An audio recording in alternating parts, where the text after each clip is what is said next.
আসসালামু আলাইকুম বন্ধুরা, কেমন আছেন? দেখেন আজকে কি বলবো, কারেন্ট ছিল না রাত্রেবেলা প্রায় 3 ঘন্টা পর্যন্ত আর কি। এদের তাপ জন এগুলা মোটামুটি 12-14 দিন হয়ে গেছে গিয়া।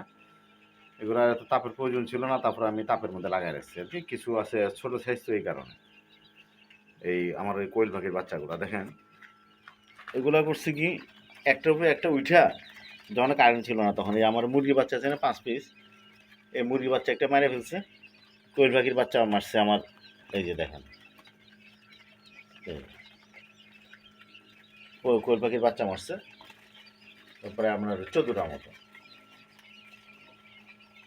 রাত্রেবেলা। আমি আসলে ওইখানে এই বাড়িতে থাকি না, কারেন্ট না থাকলে একটু আপনারা যারা কোয়েল পাখি পালন করে, আমরা যারা কোয়েল পাখি পালি আর কি, তাপের ব্যবস্থা একটু কম থাকে যদি, তাহলে একটু কোয়েল পাখি একটু লড়াই দেওয়া লাগে, তখন আর মারা যায় না। দেখেন অনেকগুলা দেখেন দুর্বল হয়ে গেছে, এই যে দেখেন খুব দুর্বল হয়ে গেছে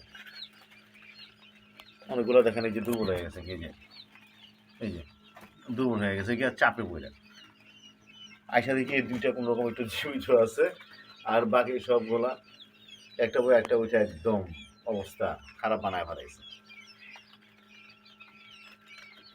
যাক, আমি বলতেছি এটাই যে আপনারা একটু যারা কোয়েল পাখি বাচ্চা ফুটান, তারা একটু সতর্কতার সহিত আপনার ব্রুডিং করার চেষ্টা করেন, নাহলে আমার মতো এইভাবে বাচ্চা মারা যাবে, লাভ হবে না। এই বাচ্চাগুলো আমার এখানে টোটাল ছিল আপনার 70 পিস, 70 পিস 14 পিস মারাই গেছে। 14 পিস মারা গেছে। মুরগির বাচ্চা ফুটছিল আমার 9 পিসের মধ্যে 5 পিস ফুটছিল আর কি। এখন একটা বাচ্চা এরা জাতাজাতি করে মাইরা ফেলছে। এই সে কোয়েল পাখির অবস্থা আর কি। ঠিক আছে, সবাইকে ধন্যবাদ। সবাই একটু যারা ব্রুডিং করেন কোয়েল পাখি বাচ্চা, একটু সতর্ক ব্রুডিং করেন। আমার মতো ক্ষুদ্র খামারি যারা আছেন আর কি, ছোটো খামারি, বড় খামারি ওরা তো খুব সতর্ক থাকে। আমার তো ছোটোখাটো খামারি যারা আছে, এরা একটু সতর্ক থাকেন। ওকে, আসসালামু আলাইকুম সবাইকে, ধন্যবাদ।